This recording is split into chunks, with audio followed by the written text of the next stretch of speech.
Imagine a woman standing alone in the shadows of a cold stone convent, her heart pounding, not from fear, but from a fierce resolve.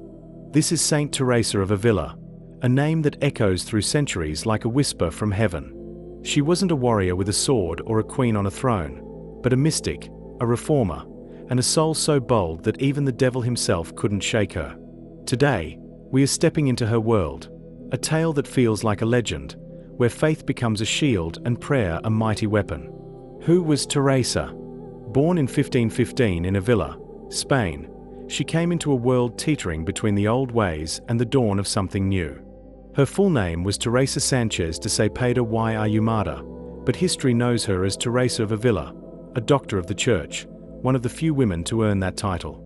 She wasn't just a nun, she was a visionary who reshaped the Carmelite order, a writer whose words still burn with divine fire, and a woman who faced the unseen forces of darkness with nothing but her trust in God. Teresa's family wasn't royal, but they were noble in their own way.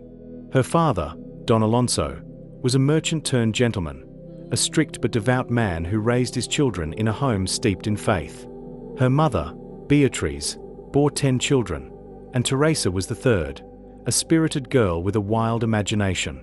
They say as a child, she once ran off with her brother Rodrigo, dreaming of martyrdom at the hands of the Moors, only to be dragged back home by an uncle. That fire in her soul never faded. It only grew.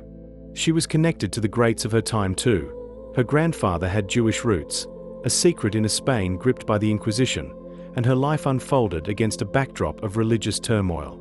But Teresa's story isn't just about her birth or her bloodline.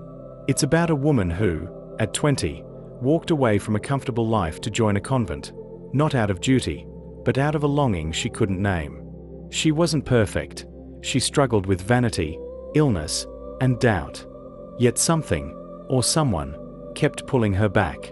And it's in those quiet, lonely nights that her legend begins to take shape, where the devil himself steps into the tale. In the next part, we'll dive into the battles Teresa fought, not with armies, but with forces beyond this world. Her courage, her wit, her unshakable faith, they're the threads of a story that feels almost too grand to be true.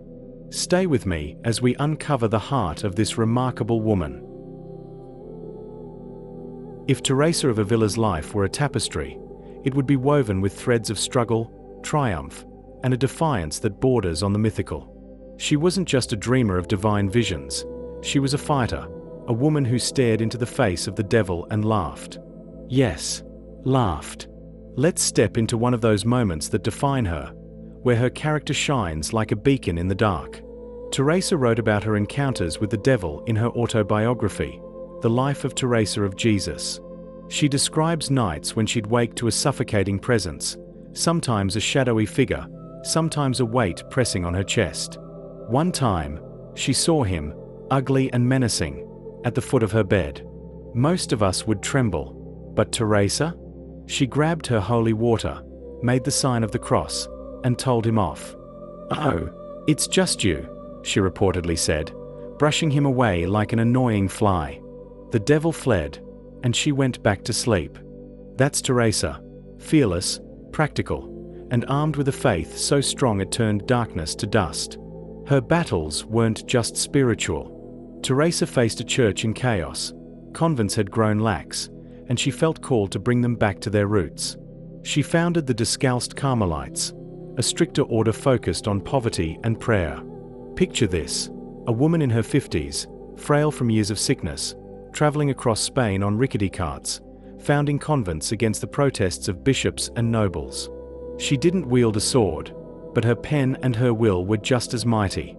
Her writings, like The Interior Castle, mapped the soul's journey to God, and they're still treasures today.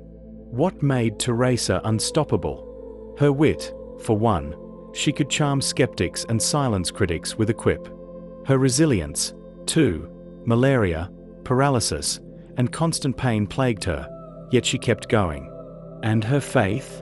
It was a fire that no devil could quench.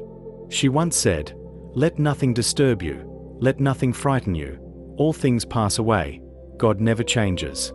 That wasn't just poetry, it was her battle cry. Even when the devil taunted her, she'd respond with prayer, trusting God would handle the rest. These feats, facing demons, reforming a church, writing timeless truths, paint a picture of a woman larger than life. But her story isn't just about what she did, it's about what we can learn from her. Let's move to that next. Teresa of Avila's life isn't just a tale to marvel at, it's a mirror reflecting truths we can hold on to. When she faced the devil, it wasn't her strength alone that won. It was her faith, her trust in a God bigger than any shadow. So, what can we take from her story? What lessons linger in the air she breathed? First, there's courage. Teresa teaches us that fear doesn't have the final word. Faith does. She didn't run from the devil. She confronted him, not with arrogance, but with the certainty that God was with her. In our lives, we face our own demons, doubt, despair, failure. Teresa whispers to us, don't flee. Stand firm, sprinkle a little holy water, literal or not, and trust God to fight for you. Then there's perseverance. Teresa didn't give up, not when illness crippled her, not when the church resisted her reforms. She built something lasting. Her order thrives today. Her books inspire millions. For us, her life says, keep going. Your struggles aren't the end. They're the soil where faith grows. Her influence rippled beyond her time, showing that one person's resolve can light up the world. And finally, humility. Teresa knew her victories weren't hers alone. They were God's. She called herself a sinner, laughed at her flaws, and leaned on prayer. That's a lesson for us. We don't need to be perfect to face our battles. We just need to turn to Him. Her legacy isn't in grand statues, but in souls touched by her trust in God's goodness. Teresa's story reminds us that faith isn't passive. It's a force, a shield, a light. She faced the devil and won, not because she was mighty, but because God is. That's the power she leaves us with, a power we can claim today. As we close Teresa's tale, I see her standing there, eyes bright, faith unshaken, a woman who turned the devil's taunts into a hymn of victory. Her life feels like a legend, but it's real, and it's for us. So, I want to leave you with a question. What devils are you facing today? Maybe it's fear, maybe it's doubt. What would it look like to stand firm like Teresa, with faith as your shield? Think about it. In your work, your family, your quiet moments, what does courage look like for you? How can you lean on God when the shadows creep in? Teresa's story isn't locked in the past. It's a call to live bravely now. I'd love to hear your thoughts. Share them below.